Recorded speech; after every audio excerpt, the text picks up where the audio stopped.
Hello, and today we're going to talk mostly about finite state machines. But to get to what a finite state machine is, you kind of have to understand the pieces.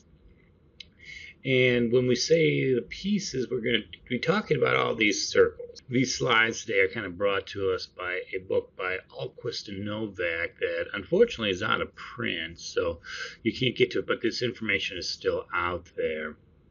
So here we go. We're going on this kind of string of pearls of actions that a body can take. And if you've ever played a real-time strategy game, this is a little bit more explicit. So you'll have a unit that can either patrol, attack, guard, defend. They may have different words for it, but they kind of stay in a specific piece.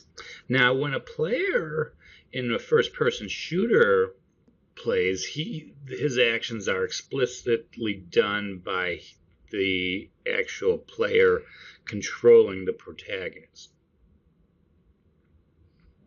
And what do I mean? Well, he's going to hit the W key and move forward, right? He's going to fire with the left mouse button, or something on the Xbox controller, or PS4 or PS5 or PS17 controller, and that makes these states go.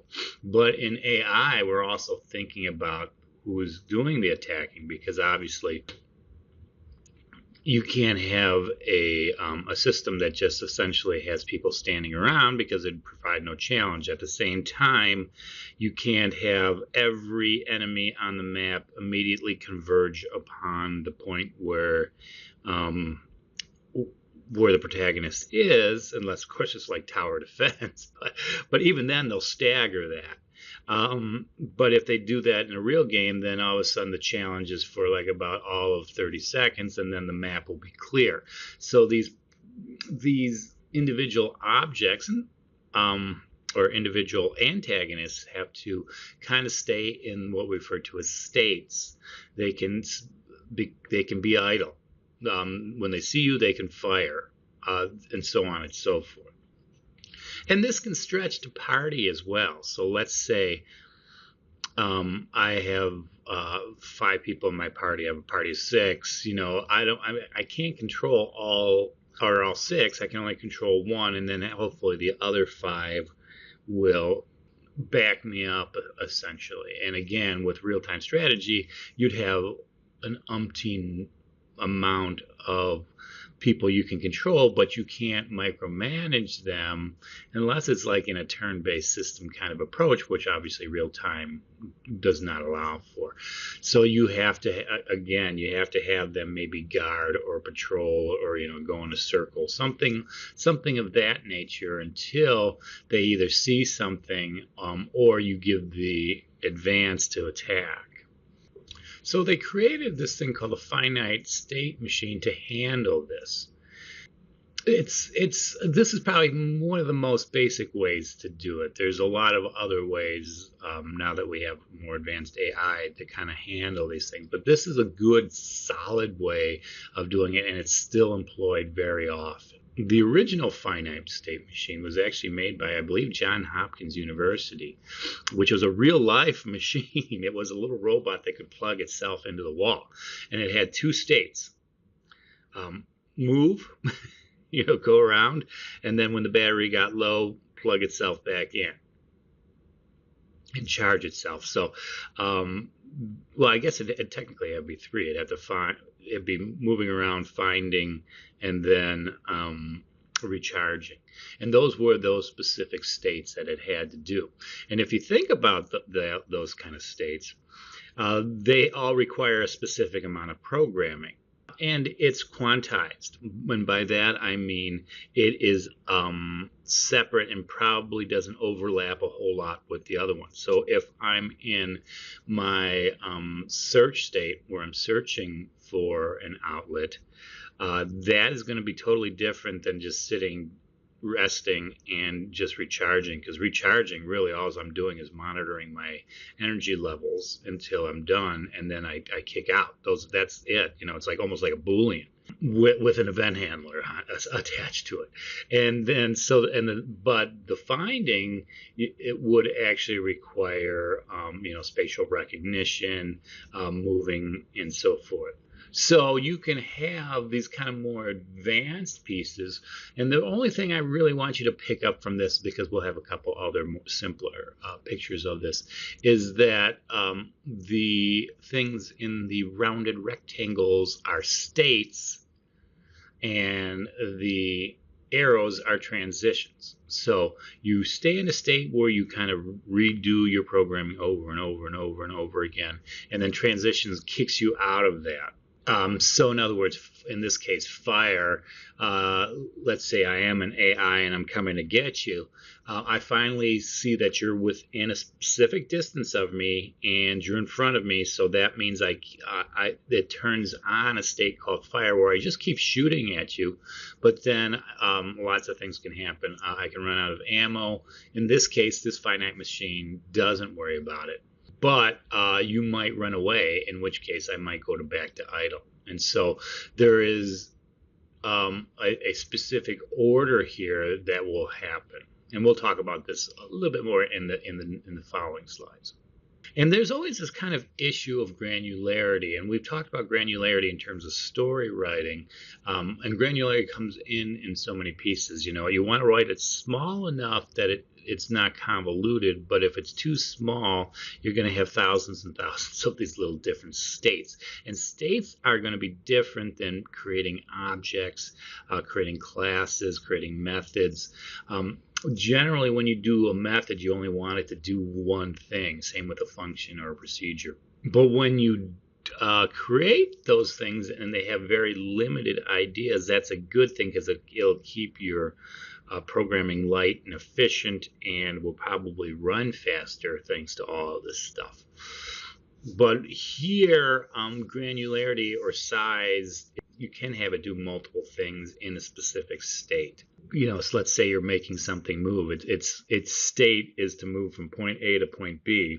Well, again, it literally has to move on a map, but what happens if there's something impassable on that map, like a mountain or a gate or a wall or something that has to go around? So it actually has to use a pathfinding algorithm as well as just the basic movement and distance formulas. Okay, so let's take and simplify and get to a very simple machine, which is idle and move to. And actually, we've already talked about this. And as you can see, this is just going to go around in a circle, or back and forth, whichever way you want to do it. They both have transitions where they can go into and get out of. So in terms of the idle, I can stay in one place. So in other words, I start off at A, wait to get the move command. It's moving, and then I get to point B, and then I go back into my idle state. Pretty simple. Here's going to be a little bit more advanced, and the key to this is, notice where the arrows are. Just because your arrows go one direction doesn't mean they have to go backwards. So aim and approach can kind of get into a little bit of a loop, but the rest of these have to have a specific direction that they can go into. Let's think about how this would start. And I think probably reload, aim, fire are kind of all once you see the piece. So probably approach is, let's say that's a good starting point. Okay, you're going to approach, and you're going to essentially, in that approach, you're going to have an algorithm that says, let's make it real simple, that has a distance formula on it, and it says when I come within range of somebody, I'm going to switch from approach to aim, and that's going to create that transitional line right here. And so once I'm in range, I go to the aim. Aim doesn't take much time at all, and once I have an aim, I'm going to do a fire. Now I can go, if the enemy leaves that distance, then I'll have to go back to the approach again. But if he stays within my, let's say, my circle, created by the distance sweep around your game object, then I can fire. And notice there's no line back from fire to aim. Now, this is where it gets tricky because, again, the more transitions you have, the more coding you might have to do. And the other problem with something like this is lines you have to do, the more it can screw up. So in other words, in the approach aim, if somebody's just at the edge of your distance, I can get stuck going back and forth between aim and approach as this person's just on the line of the distance from me to him, stays the same distance. So you don't necessarily want to do that. You want to just let loose, unload your magazine, and then go to the reload section. Now, once you reload, that's kind of a nice natural break where it doesn't matter what your distance is. It also is good to kind of refresh too, because let's say the person's moved a lot as you fired at them. Then what you'd want to do is go back to the approach and then start this all over again. Now notice this guy, he might have a machine gun here, but think of it in just terms of a rifle. If it's a one shot, this piece totally makes sense. You approach, you aim, you fire, you reload, you go back to the approach, aim, fire. With a machine gun or maybe something that has multiple rounds, then you might actually have a transition back to the aim. Or you might put the aim and the fire together in a larger state because you might want to guide your gun as you're shooting. And this is basically it. So now let's just talk to the actual programming. And I guess we kind of did already. So approach would be just movement and speed. Aim is just directional, but it's probably three-dimensional directional. I mean, if you think about it in terms of just a flat screen, then yeah, it could be two-dimensional. But it has to still has to solve those three dimensions in terms of not just depth, but perspective. Fire, again, if it's a one shot, then really it's just essentially did you hit, because that's one thing that doesn't show up here is what happens if you have a kill. There should be some transition to get out of here. And I don't know if I said this explicitly, but you should know this explicitly, is that every state should have an arrow going to it and away from it. They can have multiple ones, like this approach has two going into it and one going away from it, but everyone has to have at least one in and one out, or otherwise you're going to have a bad dangling effect.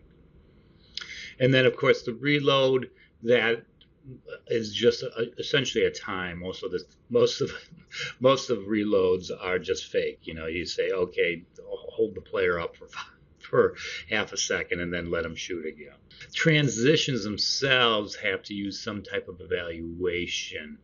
Generally, like I said, distance is probably here on the map. Aim, once it has the person in a specific spot and it's solved for that place to shoot on the screen, it's going to do it. Fire, as soon as it has fired, it's going to get thrown off into that. So in other words, that's going to be a Boolean. And then the transition from here to reload to approach is that time up? Have we finished that half a second that it takes to reload, and then we can go back in? So hopefully this makes a little bit of sense to you. Many game engines do have finite state machines built into them, and you can kind of take advantage of that. I know I had a student who took this class and didn't understand finite state machines, and was a little frustrated to it. But then I met him like 2 years later, and he's just like, I love states. So this is something you want to keep going at, because eventually, once you get the basic premise of it, it'll make your life a little bit easier, and then you can move on to other things. Because even though there's things out there that aren't finite state, there's a hierarchical finite state machine. There's neural nets. There's all this other stuff, but ultimately this idea of states is going to stick with you. How they're employed is going to be another thing.